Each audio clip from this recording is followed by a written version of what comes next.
Hi there, it's Andrew from Parker Adams here, and I'm in the beautiful Newtown Creek, and I'm on board an equally beautiful Axopar 37.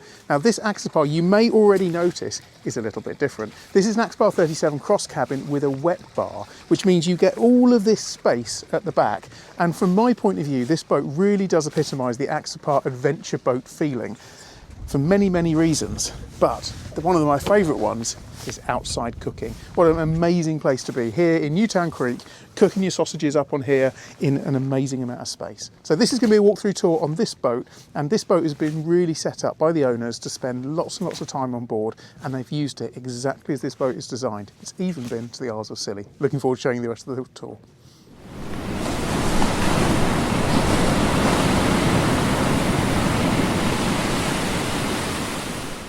So as I mentioned, we're over here in the idyllic Newtown Creek on the Isle of Wight. If you hear some strange noises, which you may or may not, if you look just over there, you may or may not see them, but just on the bank, there's actually 4 seals over there. They are grunting and making some strange noises, but it's actually really, really beautiful and just shows what a stunning part of the Solent this is. But back to the boat. So as you can see, there's a table at the front here. I talked earlier about the adventure style of this boat. There's lots of different areas and facets for this boat, which make it different than some of the Axopar 37s out there. And the fact it's got that wet bar really does, in my view, open the scope and availability of this boat to be used in so many different places and in lots of different ways. So let's start off at the bow. So inside the front cabin here, front cabin, inside the front locker, if I lift that up, you've got a really, really good sized locker. We've actually got 6 fenders in there at the moment. You've got access to the electric anchor windlass. All the rope goes in there. You've got the anchor breaker, and then your windlass is operated through there. That's where you've got access to your water and also your shore power. I quite like the shore power access being in there because it means that socket is not getting wet all the time, and you just trail it out through the front and it keeps it all nice and neat. In terms of sitting down here, there's enough space here. If you were really cosy, you'd probably get 3 people along here, a couple of people there, and that just adds that social element into this boat. So that's the table, which can be removed and then stored inside there. So it creates this space to walk around if you want to. But as we walk our way back, you'll notice up on the top here, you've got a solar panel up on the top. So we're just about to, the harbour master is coming over to us now and is going to collect some dues from us, I suspect. So I'll just cut the film for a second and then I will come back in a moment. Okay, so harbour master has now been given a donation to National Trust.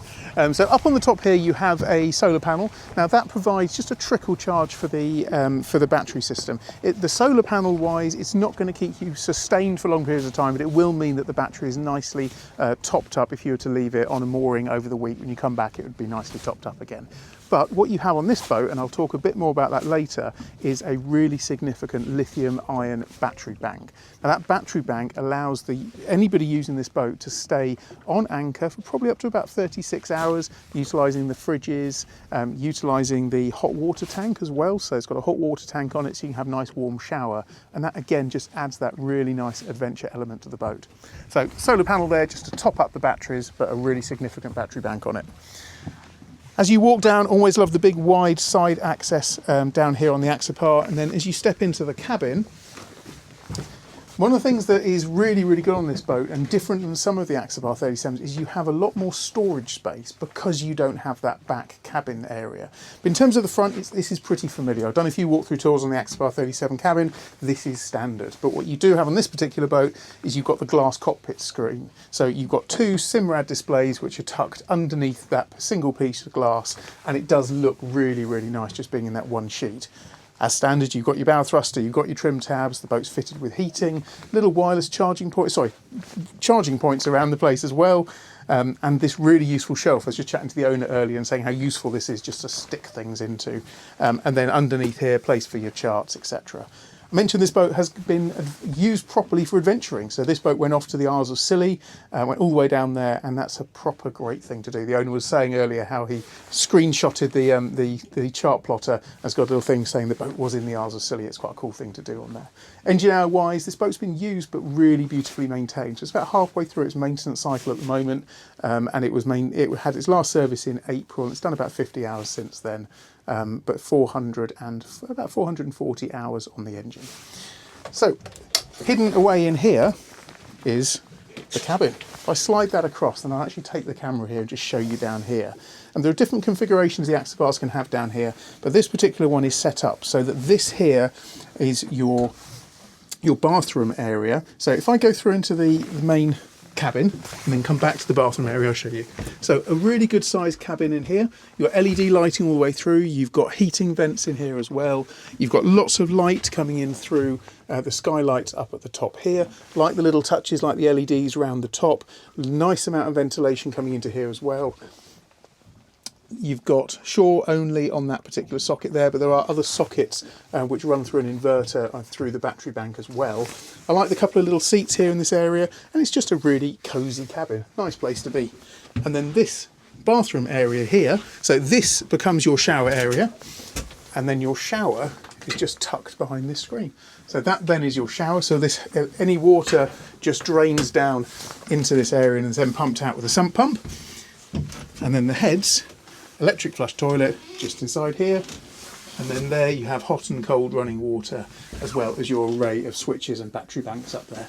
So everything is very, very practical and easy to get to on here. Let's come back up here.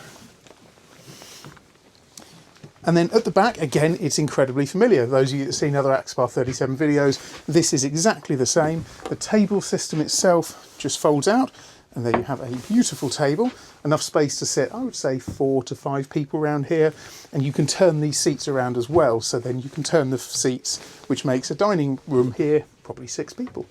What you have is lots of storage space. So people do say sometimes on the Axopar, the 28 and the 37, storage space can be an issue, but on this model, it's really good. Just move my bag. Underneath here, you have a locker, which is completely full of bits and bobs. So there's kettles under there, you've got cooking equipment, and then where you would sometimes have the rear cabin, always like the way these Axopar seats always hinge up in funny ways. Lift that up. You've got the little tag inside there. See if I can do this in one take, and then clip it onto there. A enormous space for storage. So that runs the full width down there. It's got excellent depth. So if I put my hand down there, way past my elbow.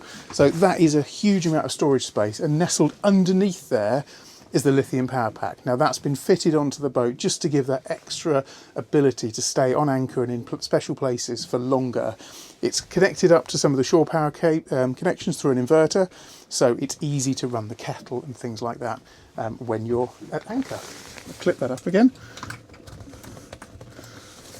And then this system just flops towards you and folds back down again.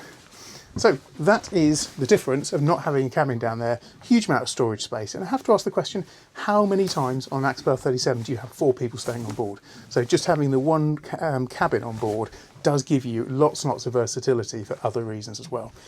Let's go outside. Just before I go outside, just point down there, there's a fridge. So you've got a Dometic fridge just down there. And that is one of 2 fridges on board the boat. Let's come and see the rest of them. So this area at the back really is what this wet bar version is all about. And I have to say, if you're going out fishing, if you're going out to socialise, have friends around here, it is a really, really good space. There's not that much outdoor space on the Axopar 37. When you have the cabin here, you've got some loungers at the back, but you don't really have a space to stand around and chat to people. But that's what this wet bar gives you. So underneath here, as I showed you earlier, you have a gas hob. So that's actually a gas hob there. Inside here, you have another cooler. So you've got quite a deep cooler locker inside there. And then you have in this sink here, little sink to do your washing up there. So you've got cold running water in there.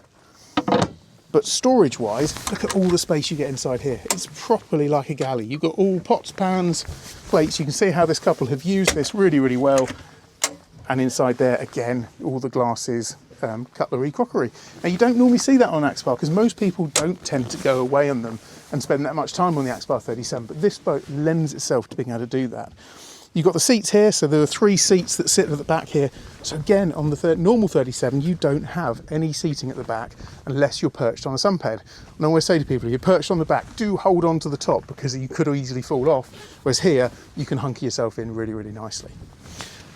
Just behind, I mentioned earlier, engine hours about 440, white Mercury 300 Verados, incredibly smooth engines. They've got that lovely little sports exhaust button, so you press that and wake up the neighbours. Always sounds really good fun though. You've got storage lockers at the back as well, so if we look inside here, lots and lots of space for ropes. There's flares in there, grab bags, etc. So really nice safety conscious lockers at the back, because they're at a really brilliant space if you were to need to get off in a hurry. And then underneath here, if I lift this up, you can just clip that into place very, very easily. Do it the right way around. So I'll just clip that on, do the same on that one. Down here, if you're thinking about this boat from a fishing perspective, from a scuba diving, anything like that, you have these lockers. There's a tender under there, there's an electric outboard as well, so you get loads and loads of space. In here you can see just storage space everywhere. It's so different to the normal version, and I have to say it just makes it very, very livable as an option for the 37. I'll close that down there again as well. In terms of other spec the boat's got, so you've got a radar reflector at the top, you've got a Simrad radar, remote control searchlight on the top there as well, and then obviously you've got your AIS and your VHF aerial as well. I'll pop that back down. So I think that pretty much covers everything. This is a really, really clever use of space. I think the Axopar 37 cross cabin with wet bar is a brilliant option, and it just adds that huge amount more versatility to this boat, and it's lovely to bring it to somewhere like this, look at the seals on the bank and watch the world go by with quite a significant different amount of outside space. So I hope you enjoyed this. Please remember, if you got this far, please do like, subscribe to the channel, and we'll bring you the next video very, very soon. Many thanks.